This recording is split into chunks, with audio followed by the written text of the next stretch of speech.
talking about integrating dropship suppliers and how to evaluate your different integration options. We're specifically talking about integrating distributors with large catalogs. This at minimum, you're going to want to look at inventory levels and how to integrate inventory. It's not, should I integrate with my distributor? It's typically you need to do it. There's scenarios where you don't typically need to integrate, where there's an option to kind of do everything manual. But, that's like with a brand where they might have large stock of like a couple different SKUs, or if it's print on demand and it's not really, that big of an issue as far as like running into stockouts. But with large distributors, that's what we're talking about today, that might have anywhere from 10,000 to 100,000 products in their catalog that you want to integrate with. You're going to need at least to do inventory. So there's 5 total different integration options in addition to inventory. So I'll go over each one of those today and help you kind of evaluate what makes sense for you now, down the road, how to kind of talk with your supplier about your different options there. So cool. So first, as I mentioned, the most important one is integrating inventory levels. At minimum, you're going to want your supplier to be able to sync inventory from their data feed to your website. So, especially if they got fast moving inventory, you don't want to risk stockouts. That's essentially selling an item that is not in stock, and then you have a bad customer experience and your customer gets a refund, doesn't trust you, things like that. So you definitely want to avoid stockouts when drop shipping, and integrating to an inventory feed or data feed, as you might hear, is the way to do that. So you need to ask them. That's one of the first things you ask them. Hey, do you provide an inventory feed? What an inventory feed typically is it's a file in a lot of cases.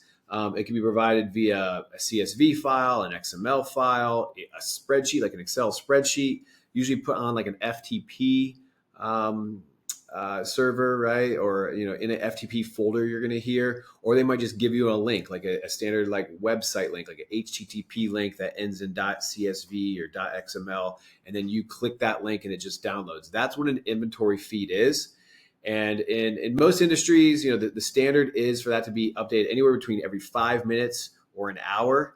But you want that thing as real time as possible, so that you're constantly updating your website when you're working with a distributor that has fast moving inventory, and you're making sure you're not listing something that is out of stock. In some cases where the inventory is not moving as fast, you've seen Google Sheets used. So someone might just give you a Google Sheet, or they might give you, or they might just send you an email every day with it as an attachment. I've seen that as well, where you just get a daily email and you're supposed to keep track of the inventory on your site. And when it goes down to a certain level, assume it's out, or, maybe it's not that fast moving, and a daily update is fine, right? So those are the couple options you're going to see, but that's the first thing you're going to need to ask your supplier is, do you provide inventory quantities so I can keep the stock in sync from your warehouse to my website? Do you have an inventory feed? You can integrate this through a ton of different ways, right? Zapier can easily take a CSV file or an Excel file or Google Sheet, obviously, and move it and integrate it and sync it to a Shopify store. I mean, make.com is another service.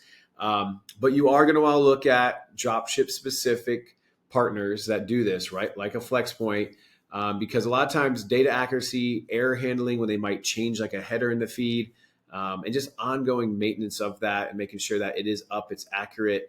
That's what companies like we do, is make sure that those are up and running. And if they're not, fix them quickly, or at least, give an alert before you sell something that's out of stock. Cool. So inventory levels is number 1. Number 2, integrating product data. So this can be more difficult than inventory levels. Inventories are simple. It's a SKU number that matches, or you end up matching by UPC, and it's an inventory quantity, which all websites have inventory quantity data fields, right? Product data is a little bit more different. There's a lot of different cases where you might need to map things, and there's a lot of different data points in that. So let me talk about the product data points that we've got. First one, most obvious one, title and description. So in most industries, you're going to need at minimum a title and description. You're going to want to understand what you're selling, right? You want to know what is the product that you're looking at. You're drop shipping. You're not buying this stuff in bulk. You don't have it in your warehouse. You're not looking at it, right? So you need to at least know what the product is. So a title and somewhat of a description is ideal. With that said, there's some industries out there, electronics, automotive specifically, because the products in those industries are so widely distributed and they run by UPC and MPN a lot. You might just get a UPC, MPN, and a 4-word title. I've seen that a ton with these large distributors. In those cases, specifically in electronics and automotive, they're going to rely on other companies to provide you product data. Automotive is going to be like a SEMA. I think PDM is another one. There's a couple other ones out there that provide you the product data. That's their whole business. And then the distributors just provide you very light data information. Like I said, a couple word title, UPC, and PN to be able to match it up. Electronics, Eatalize, and IceCat are the two you're going to see a lot doing that. Categories, the other part. So you got title description. Now it's like, okay, categories. I need to know what kind of products you have, how many are in a certain type of category or product type. A lot of times the supplier is going to have their own category structure because they're managing their own business, their own products and their catalog, and they need to know what kind of products they have. And they want to have it organized, and they have it in their own category structure that makes the most sense for them. This is likely going to differ from your category structure. If you're running a business that might sell more than just what that supplier sells, or in different industries, or you think that you can structure the categories a bit better from a navigation standpoint, it's going to be very likely that you're going to have a different category structure. Also, you might work with multiple distributors, and they might have different category structures. So you're going to have to plan for that. You have to map those and make sure that you can kind of accept new products, map them into a new category, get them up to your site. In addition to that, you're also going to need to work with, if you work on marketplaces, you sell on marketplaces, you're going to need to be able to map to those categories, right? You might call it t-shirts, and on Walmart, that is category 1, might be t-shirts on your website. On Walmart, it's going to be apparel, men's shirts, t-shirts, or whatever that category structure might be, right? So you need to be able to fit to that. So when it comes to categories, this is really where you're going to want something like a Flxpoint or any kind of dropship automation or listing tool that takes that product data, helps you map it to a structure that kind of lets the data flow up from your supplier to your website and then on the marketplaces as well, and not having to reinvent the wheel each time a new product shows up as well. So saving those mapping rules and things like that for easy listing. All right, so categories, that's categories. Similar to categories, we've got attributes and options. Also can be required and differ greatly on marketplaces, cause a lot of issues when it comes to listing up to eBay, Amazon, whatever, right? I mean, there's different attributes for a bike tire than there is for a t-shirt, right? And so attributes, what the difference that we typically say, with attributes and options are specifically those, they're basically attributes that allow you to structure products into a parent-child relationship, right? So color and size are the most common, where you go to a website, the options are, or a variant, as you might see in like Shopify or other e-commerce platforms, a variant of a parent product, right? So parent-child or parent variant, you'll see that a lot. The parent product is a t-shirt, and then there's child products or variants of that t-shirt of a large green shirt, a extra small red shirt, a extra large red shirt, right? Whatever it might be. So those are the variants. And so those are typically options. And so you might get those in the feed from the product data feed from your supplier, or you might not. It might just be a flat file, and you needed some way to map those into that structure to be able to get it up to your site in that way that you think is best for your customers shopping your website, right? You don't want them to go to every single different page to find a small, large, medium of the same shirt, right? And you just have this flat structure. You're going to want to bubble those up into a structure I just mentioned that has one t-shirt, and you select your size like most of us are used to. So something to think about. That mapping can be tough. A lot of times you can do that via looking at the SKU number of like the parent product, or just if it's a flat file, it might be, SKU 123 is that shirt, and -S for small, SKU 123 -L for large, SKU 123. You hope that there's some kind of structure there from your distributor. Be looking for that in the product data feed. Something worth noting, there's a lot of times there's a product data feed and there's an inventory feed, 2 different files. Other times they're all in one file. Something to look out for, and they differ depending on the distributor you work with. But yeah, if you know that you need to be able to get products up to your site in mass, and you want them to get into a parent-child structure, if you're selling apparel or anything that requires that kind of option value kind of structure, be on the lookout for and ask your supplier, how do I map these products together into one parent product? Options are the same, are different and the same at the same time, where options, the way that we define, attributes are different than options in the way that, they're not as much grouping products. They're just kind of qualifying them with certain metadata, like this is gluten free, or this is locally sourced, or whatever it might be. It's just an additional, typically structured data point that allows for navigation, right? I want to find all the gluten free products. I want to find all locally sourced products, whatever that might be. Okay. Lastly, images in the product data category, right? Images are, it's tough to sell online without an image. You need an image if you're selling on your own website. If you're selling on Amazon and some of those marketplaces, you might not need an image because you can just link up to existing ASINs for Amazon specifically, right? That product might already be for sale, and you can link up as another seller of that product. But if you're listing your product as a bespoke, product on Amazon, a brand new ASIN, as they say, or if you're listing to like an eBay or your own website, you're going to need an image to be able to sell that product. So, look out for images. Ideally, in the product data feed, there are image links in line with that product. That makes it the easiest to integrate. It's not always the case. A lot of times you get a product data feed and there will be a product in the product data feed, and then they will give you a separate FTP login or Dropbox or whatever it might be, where you then need to go find these images. And a lot of times they're going to name them by the SKU number or MPN or UPC, and they'll have the file name, and that's helpful. Sometimes they don't. Be on the lookout. Ask them, how do I integrate images? How do I get images? Is there a way to correlate the image that I find in this FTP folder to the product data file, right? And the SKU in there. So once again, that's going to be tougher to integrate in a lot of cases. Ideally, the best case scenario is they have a link to that image wherever it's hosted on FTP or Dropbox directly in the product data feed. If they don't, ask about how you can integrate and how you can correlate those products to the images. What else there? That's basically it, except for, be on the lookout for more than one image. You're going to want multiple images. It's hard to sell a product nowadays with just one image. It's hard to, convert them, to get them to click and purchase if they have any doubt in their mind of what the product is or how it looks from different angles or the size of it. So be on the lookout for multiple images when possible. Now we're talking about the ordering process. Now you've got products up to your store, you've integrated the inventory, so it's syncing, it's pulling down or going out of stock, it's going to pull down from your website, you got all that going, you got the products up, it's a parent-child variation structure. Now you're like, okay, what happens when I get an order? So you're going to want to ask your supplier, when I get an order, what do I do? Is there a way to automatically place that order with you? So this is going to be as simple as like emailing a PO, right? Do you accept purchase orders, dropship purchase orders via an email? Like, can I put it in the body, an attachment, whatever? You're going to want to ask them that. Do you have EDI or API capabilities, right? Is there a way I can programmatically integrate and send an order to you? Or do you require me to just go up to your website and type it into your B2B portal or website each time? And so that's something to consider, right? When you're talking with a supplier, a lot of times they might just say, hey, you haven't done any sales with us. You need to start by just logging in and entering the order, which is not ideal if you're, if you just, even if it depends on any scale, really, like it's not ideal to go log into a supplier's website and manually type in an order each time you get an order, right?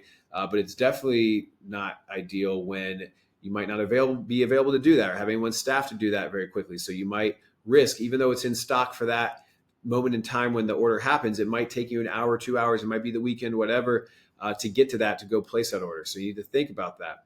So if they don't allow you to integrate, right, via FTP, EDI, API, or just automatically sending them an email, whatever it might be, and you need to manually catch an order, go and place on the website, which is more common than you would expect, you need to think about, well, okay, how quick can I log in and place this order if I get it? When I receive an order on my website, how quick can I do that? And in what scenarios will I not be able to do that quickly? How likely are you to have a stock out when you do get an order and then takes an hour, 2 hours, 3, whatever it might be to go place that order, right? Maybe you're not too worried about it. You're only selling high stocked items or whatever, or high quantity, and you're not too worried about it. But if you are worried that there might be a 4 to 10 hour delay and you might go out of stock in that case, you need to think about working with a different supplier or different options there. And then think about in general, what happens? I mean, is there a first come, first serve policy when orders are placed overnight or on weekends? Maybe they say to you, hey, you can log into our portal, or, for an extra fee, or you got to work with another supplier or integration partner like a Flxpoint for additional fee, you can automate this order process. And if we get your order in the middle of the night on a weekend, your order is going to be the first one in queue, and then people manually placing orders are going to come later. Consider that, right? And how often is that going to come into your favor when you get those orders in quicker than your competitors? And then, really, like how often do you think you're going to risk a stock out if you're not placing that order automatically? So keep that in mind. Cool. So ordering, let's say you figure that out. Maybe you decide to do it. Maybe you have to get to a certain volume of sales, which I don't think I mentioned. You might need to get to a certain volume of sales. And then they allow you to do automated ordering. But the first, $100,000 you have to do manually, whatever it might be. Maybe you're automatically sending orders in, but it's like, okay, well, what happens when the shipment occurs? So shipment tracking is the fourth integration point that you should consider. So typically a prerequisite to getting shipment tracking back automatically is to do automated ordering. It's not a requirement always, but I'd say 9 times out of 10, you're going to need to be doing that for the systems to sync up to get you back shipment tracking automatically. So it's not always available, even if ordering automatically is available. So it's sometimes difficult for a distributor to get you back shipment tracking. So there's some considerations here. What's the manual effort of updating your website with shipment tracking? So look at your total order volume, what you expect to be doing. Maybe you figure out the ordering process, it's automated, you're great, but now you have to go manually copy and paste shipment tracking in for each order. So consider that. On marketplaces, right? So if you sell on marketplaces versus just your own website, you're going to have requirements and SLAs, service level agreements, to hit a certain time window so that you can actually get the shipment tracking back to eBay, to Amazon, to Walmart that they're looking for. They don't want you to be delayed in getting shipment tracking back. They have a reputation to uphold. Amazon is notorious for kicking you off their platform because you did not ship it in time or get them shipment tracking back in time. So remember that if you're selling on those platforms. And then how much do you risk your account getting suspended? If you're not getting shipment tracking back in time, how big of an issue is that? Think about it.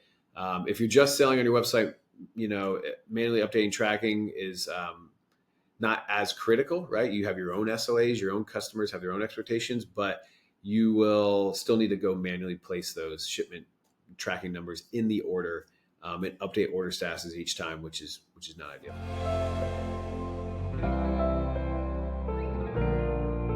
Number 5, the last one we have is invoices. So invoices, it's very different from traditional retail, where invoices are a lot more frequent. There's higher volume, right? Typically, when you think about a purchase order in an e-commerce or retail scenario, it's a bulk purchase order where you're ordering for your warehouse. You do it once a month, once a quarter, whatever. Every dropship order is essentially a PO, right? You're purchasing from another business. It's essentially a purchase order that typically needs to match one-to-one for easy accounting with an invoice. So you can fully track back profitability across sales channels, suppliers, SKUs, things like that. So invoices, ideally, you can match automatically one-to-one with a dropship PO. So they do pose a challenge because there's so many of them. There's technically, there should be one-to-one when it comes to a purchase order to an invoice, so you can track profitability. And there's just a ton of them. And they're not typically something that you can integrate from a lot of these guys. But I would say out of all 5 of these invoices, only the best distributors have invoices available via EDI, API, or some kind of integrated fashion. A lot of times it's going to be old school, like a PDF email, and it's going to be multiple, orders on one kind of statement. You could maybe have an individual line item invoice for each PO, but it's not going to be something that's typically easily integrated. If it's not EDI, which is most common for invoices, because there is like an 810 invoice in EDI standards. The other side of the spectrum is like a PDF, which you can try to convert, and we do help with this in some cases, to a file that's more integratable, if that's a word. Integration enabled, if you will, or ideally they give you like some kind of file that is something that is able to integrate one-to-one to the PO, right? Here's the invoice number, here's the PO you sent me, here's the cost of it, right? Line items, ideally, So yeah, that's something to look at. Once again, you don't need this one for sure. You don't need to start with. It's not as time sensitive. You can definitely look down the road, but it is going to become some of a hassle if your order volume picks up. You want to understand where you're making money, where you're losing money, identify the profitability by supplier. So just something to consider as you get going, something to ask about, but shouldn't be a deal breaker when working with a supplier. So those are the 5 integration points that you'll want to consider when working with the dropship supplier. I hope it was helpful. Good luck out there.